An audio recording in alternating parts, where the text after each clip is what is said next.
머니네버스의 짐재 에디터입니다. 지난해부터 AI 수혜주 중에서 최고의 종목을 딱 하나만 꼽으라고 한다면은 아마 100이면 100 다 엔비디아를 지목하시지 않을까 싶습니다. 그 정도로 이 기업은 생성형 AI 붐을 타고 어마어마한 성장을 이루어냈는데요. 올해 들어서만 벌써 60% 넘게 오르면서 무시무시한 주가 상승세를 이어나가고 있죠. 메타, 아마존, 알파벳 등 빅테크를 차례로 다 제치고는 어느덧 미국 기업 중 시가총액 3위 자리에까지 올라섰습니다. 이제 엔비디아 위에 남아있는 기업은 애플과 마이크로소프트 뿐이죠.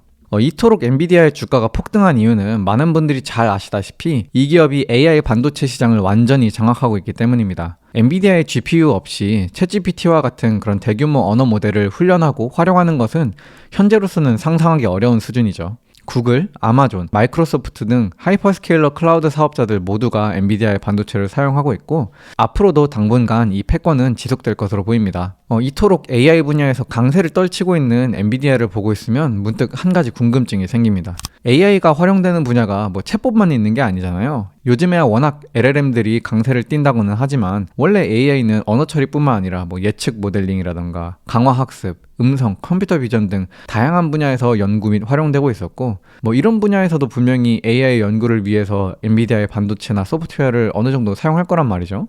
그렇다면은 LLM 외에 다른 AI 분야에서는 엔비디아가 어떤 활약을 하고 있을까요? 오늘은 이 질문에 대한 답을 한번 찾아가 보도록 하겠습니다. 아마 썸네일이랑 제목을 보셨으면은 짐작하시겠지만 오늘은 엔비디아의 자율주행에 대한 이야기를 하려고 합니다. 엔비디아가 LLM 말고도 나름의 강세를 나타내는 분야가 바로 이 자율주행이거든요. 사실 어떤 분들은 엔비디아가 자율주행 사업을 한다는 사실도 잘 모르고 계셨을 수도 있을 것 같은데요. 실제로 자율주행은 엔비디아의 주력 사업이 아닐 뿐더러 요즘은 워낙 데이터 센터 GPU 관련한 주제가 부각되다 보니까 상대적으로 자율주행은 더 가려진 감이 있죠. 엔비디아 하면 역시 데이터 센터 아니면 게이밍 이런 쪽이 가장 많은 분들께 잘 알려져 있지만 이 기업은 은근 나름 자율주행 분야에서도 꽤 활약하고 있는 기업입니다. 카메라 중심의 접근 방식 선두에 테슬라가 위치해 있다면은 이제 다중 센서 통합 방식에는 엔비디아가 상당히 선전하는 중이거든요. 엔비디아의 자율주행 플랫폼 이름은 드라이브입니다. 상당히 직관적이죠. 이 드라이브 플랫폼의 파트너사 라인업을 살펴보면은 업계에서 엔비디아가 어느 정도의 위치를 점하고 있는지를 바로 아실 수 있는데요. BYD, 현대자동차, 제규어, 메르세데스벤츠, 니오, 폴스타, 볼보, 리오토 등 정말 많은 완성차 기업들이 여기에 대거 포함이 되어 있고요. 부품이나 소프트웨어 기업들까지 포함하면은 그 숫자는 훨씬 더 많아집니다. 테슬라라는 거대한 적 앞에 모인 엔비디아 자율주행의 연합군인 셈이죠. 사실상 자율주행 하면은 대부분의 사람들이 테슬라만을 떠올리는 현 시점에서 엔비디아의 자율주행은 어느 수준까지 도달한 걸까요? 그리고 엔비디아는 앞으로 과연 테슬라를 뛰어넘을 완전 자율주행을 구현할 수 있을까요? 먼저 엔비디아의 자율주행이 어디까지 왔는지를 알아보기 위해서는 이 기업이 구체적으로 어떤 기술을 가지고 있고 또 어떤 방법으로 자율주행 사업에 뛰어들고 있는지를 알아야겠죠. 엔비디아가 표방하는 드라이브의 목표를 한 줄로 정리하면 다음과 같습니다. 자율주행에서의 토탈 솔루션 플랫폼이죠. 이게 뭔 소리냐고요? 쉽게 말해서 실물 자동차, 자율주행 프로세서와 같은 하드웨어부터 자율주행 알고리즘과 운영체제 등 소프트웨어, 그리고 마지막으로 인프라까지 모두 책임지는 엔드투엔드 플랫폼을 구축하겠다는 건데요. 이를 세부 분야별로 조금 더 자세히 알아볼게요. 먼저 엔비디아의 하드웨어입니다. 엔비디아의 하드웨어는 크게 세 가지 하위 분야로 나뉩니다. 하이페리온, 오린, 토르로 말이죠. 하이페리온은 자동차 생산을 위한 플랫폼입니다. 자율주행을 구현하기 위해서는 차량에 다양한 센서를 비롯해서 여러 가지 부품을 장착해야만 하는데요. 이 부품을 설치하는 위치나 차량의 설계 등에 있어서 아무런 가이드라인이 없다면 정말 대참사가 벌어질 겁니다. 어떤 차는 센서가 12시 3시 방향에 붙어 있고 어떤 차는 센서가 11시 1시 방향에 붙어 있으면 이 센서에서 수집된 정보를 기반으로 주행 알고리즘을 작동시키는 소프트웨어가 제 역할을 할 수 있을 리가 없죠. 따라서 자율주행을 구현하기 위해서는 차체를 설계하고 또 제작하는 데 있어서 통일된 아키텍처가 필요합니다. 이것이 바로 하이페리온이죠. 2024년 벤츠 차량과 2025년 제규어 랜드로버를 시작으로 활용될 하이페리온 8에는 12개의 외부 카메라, 3개의 내부 카메라, 9개의 레이더, 12개의 초음파, 1개의 라이다가 포함된 센서 제품군과 AI 컴퓨터를 통합한 레퍼런스 아키텍처가 사용됩니다. 또 엔비디아는 하이페리온 9 아키텍처도 개발 중에 있는데요. 여기에는 14개의 외부 카메라, 3개의 내부 카메라, 9개의 외부 레이더, 1개의 내부 레이더, 20개의 초음파, 또 3개의 라이다가 포함됩니다. 이 하이페리온 9은 2026년에 생산되는 차량부터 적용이 될 예정이에요. 두 번째로 오린입니다. 하이페리온이 이 외관 아키텍처에 관한 내용이었다면은 오린은 자율주행의 두뇌에 해당합니다. 엔비디아의 자율주행을 가능하게 하는 메인 프로세서가 바로 오린 반도체예요. 자율주행을 구동하기 위한 반도체라면은 센서를 통해 수집된 정보를 찰나의 순간에 바로 처리할 수 있어야 되고, 또 야외 도로주행이라는 혹독한 환경에서도 멀쩡히 기능할 수 있을 정도의 내구성을 갖춰야 되는데요.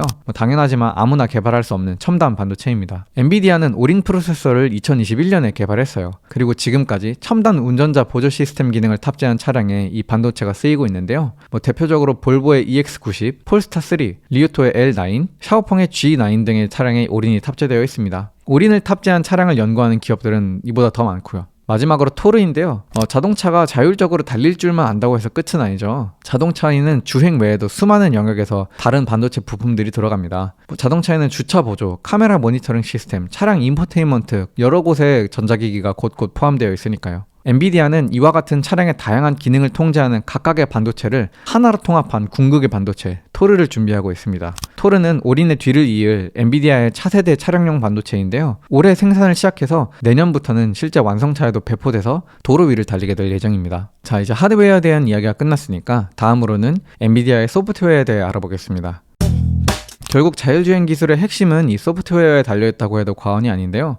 아무리 좋은 하드웨어를 갖추어도 그 하드웨어를 기반으로 작동하는 소프트웨어가 엉망이라면은 그 차는 그저 빠른 연산 속도를 지닌 사고 유발자에 불과할 테니 말이에요. 엔비디아는 자체적으로 개발한 자율주행 운영체제인 드라이브 OS를 기반으로 다양한 드라이브 소프트웨어 스택을 활용하는데요. 엔비디아의 드라이브 소프트웨어 스택 역시 크게 세 종류로 나누어 볼 수 있겠습니다. 가장 먼저 제일 중요하죠. 외부 주행 환경에 대한 데이터를 처리하는 소프트웨어가 있습니다. 자율주행의 핵심인 소프트웨어, 그 중에서도 정금 같은 부분이라고 할 수 있겠죠. 전방에 있는 사물을 인식하고 매핑하고 레이어화해서 실제 주행을 계획하는 소프트웨어 스택인 드라이브 AV가 그 주인공입니다.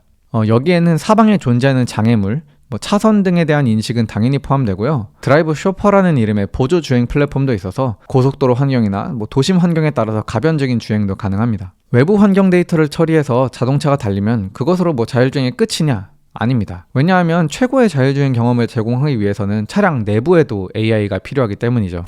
이런 콕피트 솔루션을 위한 소프트웨어 플랫폼이 바로 드라이브 IX입니다. 안전을 위해서 운전자가 전방을 제대로 주시하고 있는지를 파악하기 위한 아이 트래킹, 주행 상황에 대한 실시간 시각화 서비스, 탑승자와 차량의 상호작용을 위한 AI 비서 등이 여기에 포함됩니다. 내가 자율주행 차량을 운전하고 있을 때 내가 달리고 있는 차량 내부의 인포테인먼트를 통해서 주변 환경에 대한 인식이 제대로 되고 있는지 이런 것이 좀 시각적으로 확인이 되어야 운전자도 안심하고 이제 자율주행 차량에게 운전을 맡길 수 있을 거잖아요. 이런 것들을 담당하는 게 바로 드라이브 IX인 셈이죠. 자, 외부 주행 환경에 대한 인식도 했고 내부 탑승객을 위한 AI도 장착을 했습니다. 그러면은 이제는 정말로 끝일까요? 당연히 아닙니다. 왜냐면은 자동차는 한 지점에서 다른 지점으로 이동하기 위해 사용하는 운송체계이기 때문입니다. 즉, 사용자가 원하는 A 지점에서 B 지점까지의 경로 탐색과 전체 지역에 대한 매핑을 담당하는 소프트웨어가 필요한데요. 이런 전체를 조망하는 역할을 수행하는 게 바로 드라이브 맵입니다. 자, 이제는 하드웨어, 소프트웨어에 이어서 마지막으로 인프라입니다. 자율주행에는 어떤 인프라가 필요하냐고요? 엔비디아가 도로나 교통 인프라를 구축하는 건 아닐 텐데 말이에요. 그렇습니다. 엔비디아가 제공하는 인프라는 다름 아닌 데이터 센터입니다. 완전한 자율주행을 위해서는 많은 주행 데이터가 쌓여야 하고 그 데이터를 통해서 인공지능을 훈련시키는 과정이 필요합니다. 이 반복적인 트레이닝과 검증을 수행하기 위해서는 전 세계에서 들어오는 막대한 양의 주행 데이터를 처리할 수 있는 고성능 데이터 센터가 필요한데요. 그리고 이 AI 데이터 센터 분야에서 현재 전 세계에서 둘째가라면 서러울 기업이 바로 엔비디아죠. 이들이 인프라 구축을 다른 기업에게 맡기지 않는 것은 자연스러운 일입니다. 엔비디아 드라이브의 데이터 센터에서는 수집된 주행 데이터를 기반으로 자율주행 AI를 트레이닝할 뿐만 아니라 다양한 시뮬레이션을 통한 학습도 진행합니다. 실제 차량으로부터 공공도로에서 가능한 모든 교통 상황에 대한 데이터를 얻을 수는 없기 때문이죠. 이는 테슬라에서도 비슷하게 채택하는 방식인데요. 충실도가 높은 시뮬레이션을 통해서 효율적이고 안전하게 수백만 마일에 달하는 주행 데이터를 쌓아가고 있습니다. 예를 들어서 자율주행 AI한테 사고를 피하는 법을 학습시키겠다고 실제 현실에서 전손사고를 낼 수는 없잖아요. 시뮬레이션은 반드시 필요합니다. 엔비디아가 어떤 방식으로 자율주행을 준비하고 있는지에 대해 간략히 살펴봤는데요. 결과적으로 남는 질문은 한 가지입니다. 그래서 엔비디아가 과연 테슬라를 이길 수 있을까요? 이 질문에 대한 답은 2편에서 확인해 보시죠. 머니네버슬립 뉴스레터와 네이버 프리미엄 콘텐츠 지금 바로 구독해보세요.